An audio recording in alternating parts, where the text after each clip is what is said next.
I don't really do mornings like that. Not really my cup of tea. I'm gonna try to put this here. Maybe this will work. Well, we'll just hope for the best. Alrighty. So here we go. So essentially, Jazz, I'm going to see you today. I'm going to see you. I just want to confirm our times that we had. So right now is our pre-conference. And then I'm just going to see you for our RTC session at 9:30 to 9:50. And then we'll have a post-conference at 11:30 to 11:50. Right? Is that right? Okay, cool. So we have our agenda. Wait, so not from 9:30 to 9:30 to 9:50. That's what we agreed upon yesterday, right? And that's when we're having our post. And then our post is going to be 11:30 to 11:50. Oh, but you're watching it from 9:30. Yes. Okay, got it. Girl, you scared me out there. Wait, what is that? Alrighty. And so essentially, I'm just going to ask you some things about your classroom. From there, we'll have a chance to go over no-nonsense nurturer. Then I'll ask you, we'll kind of practice language that's used in RTC. And then we'll go from there. Okay? So, what have you heard about RTC, Jazz? No, I really haven't heard that much. Really? Just like the earpiece in your ear. And, that's it. And so how did your CMA, when she brought it to you, like, what did she say about it? She was like, oh, like, this is a really cool experience. Like, it's only open to, like, the Baltimore core. And, like, and it used to be, and even it seems kind of like not everyone is able to get it. So it doesn't seem like a readily available resource. Unfortunately. Yeah. But it's a good resource. Yeah. It's a good resource. Okay. Awesome, Jazz. And then could you describe to me your reward and consequence system, Jazz?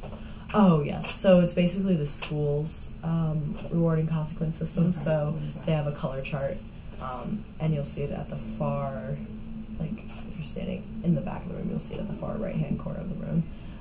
It's not near the door, it's on the other side. And so basically they all start in green every single day, and then they move from, if they get a warning, and then if they don't follow through, then they follow the explicit directions, and they move to, I guess, yellow, and then after that they move to red. And once they've moved, they can't move back.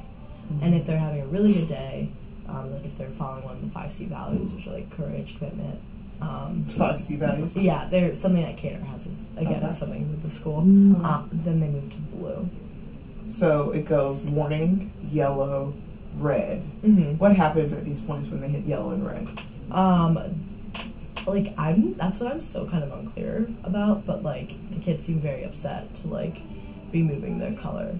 So there isn't like a phone call or anything like that. It's just warning, yellow, and then red. Yeah. But I mean, I would think like during the normal school year, like there probably would be more of a phone call, more of a conversation. But that's not what y'all do. I had so I moved a guy to yellow, a little boy to yellow yesterday, and I had a conversation with him after class, kind of just telling him like these are the directions, you were not following the directions, you were doing X, Y, and Z. Like it's important that you read aloud, which is what I'm teaching right now, like a movie, because you have to make sure that you're getting all parts of what I'm saying. Okay. Yeah. Alrighty. So it's a warning, yellow, red, and then if they're following the 5 C values, this is your reward system? So what happens there? The reward system is the blue, moving so to blue. You go from green to blue. Yeah. But that's not something that happens like a lot. We also have shout outs that we do as a collab. And we get like, yeah. What do shout outs consist of? They are like, people say like, I have a shout out, and then like, if like one of the students like exemplified one of the 5 C values, then we give a shout out to a student. So like an example would be, I think on Friday last week, or maybe Thursday, one of the girls in my group was like really helping one of the other guys out during like MLH hour, which is the math literacy hour or whatever. And so I gave her a shout out for like showing compassion, which is one of the C values, and helping her classmate out with figuring out the problem. Okay. Awesome. And so outside of that is like the reward system, either going to blue or being shouted at, like that. Okay, cool. And if you're shout out then by a teacher, then you go to blue. Oh, okay. Yeah. It's connected. And how does this happen often? For the most part, the kids can also shout at each other, but they can't. That doesn't mean that they move to blue. Yeah. Okay. Cool beans. And then, do you have any students that need the most love? So, in terms of like possibly students that may, you know, exhibit like challenging behaviors or anything like that, who are those students? Yeah, so the student is Anthony, and you'll probably see him sitting like in his own chair, like not sitting on the rug. Okay, so he just sits at a table normally? He just like, for some reason, I think the teacher before me told him that he could sit in a chair because he like hurt his knee like during like baseball or something. But it's fine. Like I think he should have sit on the rug. But then so he's like kind of hard because like he just will not do his work. So he has problems focusing sometimes? I think he just has problems with like motivation. Wait, so what are the behaviors that you're seeing Anthony exhibit? Anthony, he just like he's taller than everyone. He just like has a lack of motivation, like too cool for school kind of attitude. So he's not really engaged sometimes. So what are the behaviors you see when he's not like engaged? Yeah, I mean he's not like bad. He's like just like not engaged. Like, so like daydreaming, or like is he talking, or like how does his like non-engagement, how does that manifest? Like it's not that he's talking, it's just more like he's just like I'm over this kind of like attitude. So does he like daydream, or does he just completely like? I think he completely removes himself from the situation. Okay. Yeah. And then there's like Zayden, but Zayden hasn't been here for like maybe the past 3 days. But he like so Zayden. Yeah. Where does Zayden sit? So Zayden will probably sit in the front, but he is busy. Like he is so busy. But he's really like yeah. So I mean, like he just moves a lot, or okay. Yeah. Alright. And he's talking to people, and he also has a problem with like keeping his hands to himself, like.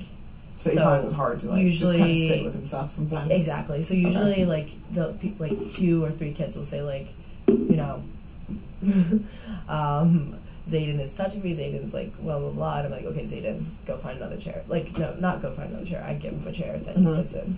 I just like move him away from the situation. Okay. And then. Yeah, I would say like Anthony, Zayden. Oh, there's Jaden. Jaden is also like someone I might like try to.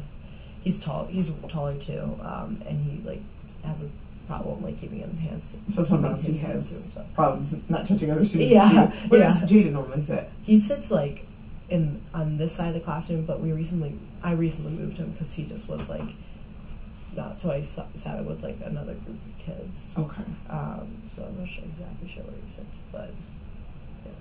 Alrighty, and you said he just touches students sometimes. Yeah. Anything else like? Talkative, or just like he's talkative. He's talkative too. And then there's Bernardo, and Bernardo's like, I wouldn't necessarily like it's bad. Like he's very enthusiastic. Like he will just, but the thing is, he just talks before he doesn't raise his hand. He just talks. And it's more that you raise your hand. That's real. And then I'm thinking, and so we're going to talk about the cycle, the no nonsense nurture, and I'm wondering within your directions, like. If that's in there, letting students know how to respond and stuff like that. And so that's a great segue. And when do most of these behaviors kind of like manifest? Is it like during quiet time on the carpet, or is it during like reading? When do you mostly see like kids like kind of touching each other or talking a lot? Yeah. Well, Zayden is like, he's busy from like the time he arrives yes, the time he leaves. Okay. And Jaden, usually like when I give the students a task, he like will like start it, and then he'll like get off task. And tasks. Okay. Yeah, and then like Bernardo when I ask a question. Okay. And what like about Anthony during all this is just like often. Can we just leave? Like I'm over this. Yeah. Okay. Can we just leave school? Cool beans. And then Jazz, what do you remember about the no nonsense nurture model? The 4 parts. Basically, I remember like the broad overview, but like understanding that like you need to, you know, create a classroom environment where there's like structure and there's like discipline, and not to be afraid to do that, but also understanding that you need to build relationships with your students. Right. And do you remember the 4 pieces of that? No. Or any of the pieces? Maybe, I don't know. I don't know. Try. Like, what when you're thinking about a no nonsense nurture, like what are the parts that might be involved in that? So you said 1, consequences. That's going to be the 3rd piece. Praises. Okay, so positive narration. Yeah. That's the 2nd. Okay. not negative narration. So you have positive narration, you have consequences, so that's second and third. Yeah. So what's the part you need before narration? MVP. Yeah. So precise directions. Yeah. Awesome. Check for understanding. Nice. So you have precise directions, which is MVP. Mm-hmm. Then you have your positive narration, consequences, and what do you think is after consequences? Conversations. So conversation, rebuilding relationships, yeah. right? Awesome. And so when you're thinking about each of those pieces, where are the areas you feel like most comfortable, like you feel like you do those things like often? I would say that I feel comfortable giving consequences. Okay. And for the most part, like the color chart actually is like something that students like not appreciate, but they like respect, I guess. Like they don't like moving their color. Okay. I had like a conversation with a student that I moved his color to like yellow yesterday. Okay. So I like feel pretty confident with that. I like feel more confident talking one-on-one with people than like whole group. a whole group. Yeah. Okay, so he had to move his card to yellow. Yeah. But you all had a conversation after that. Mm-hmm. Okay.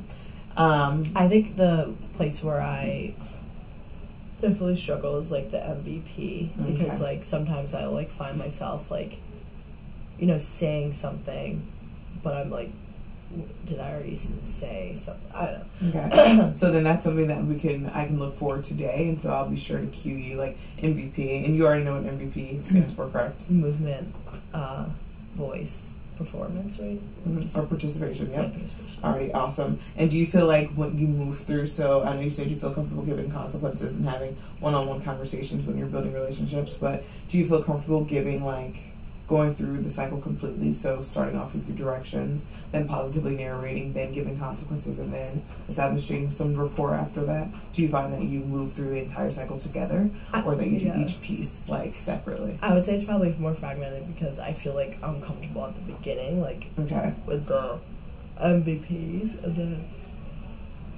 positive narration is kind of what I'm comfortable for me, but the last two I feel like comfortable. Okay, so then that's what we will look for today: MVP directions and narration.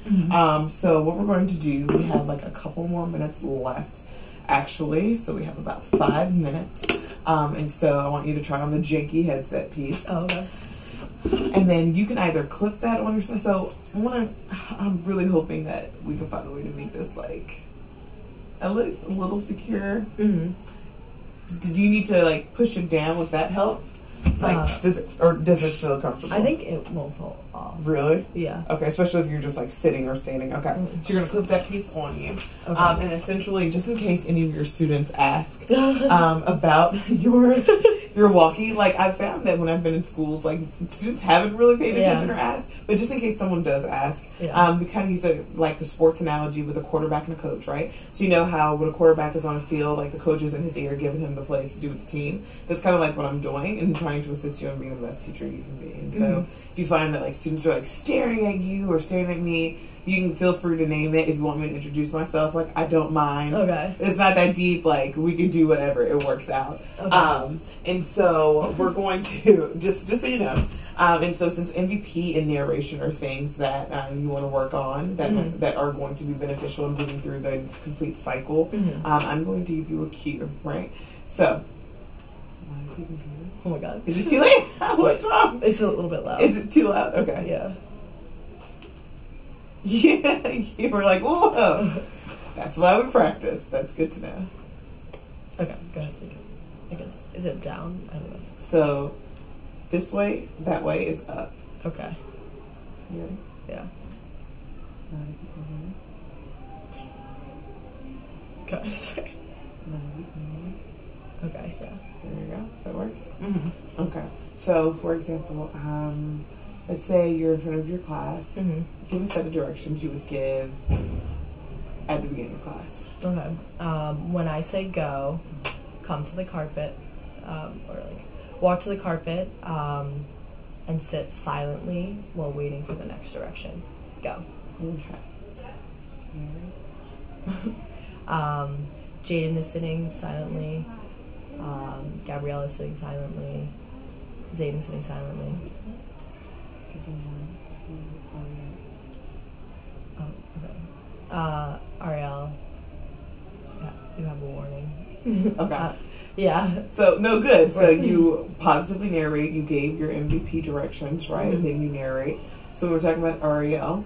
What do you think was like your hang up in giving Ariel her warning? I just wasn't sure why I was giving her a warning. Okay. So, Yeah. for example, when you're looking at your MVP directions, if you have a narration that ties directly to that MVP, your expectations and consequences is going to tie directly to that too. So it would be an example like, Ariel, the expectation was for you to sit on the carpet silently. That's your warning. Come on, get it together. I know you got it, Ariel. And then giving some piece of like relationship building after that.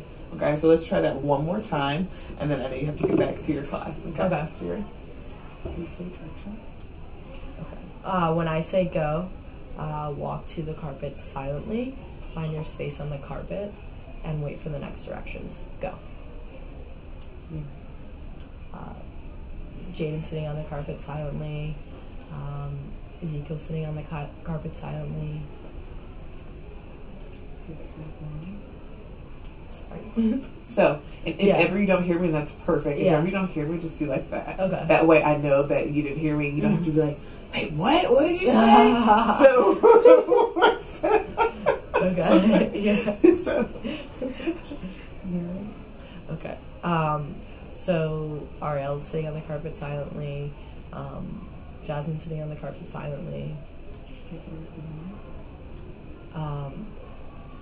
Erica, the expectation was that you were sitting on the carpet silently.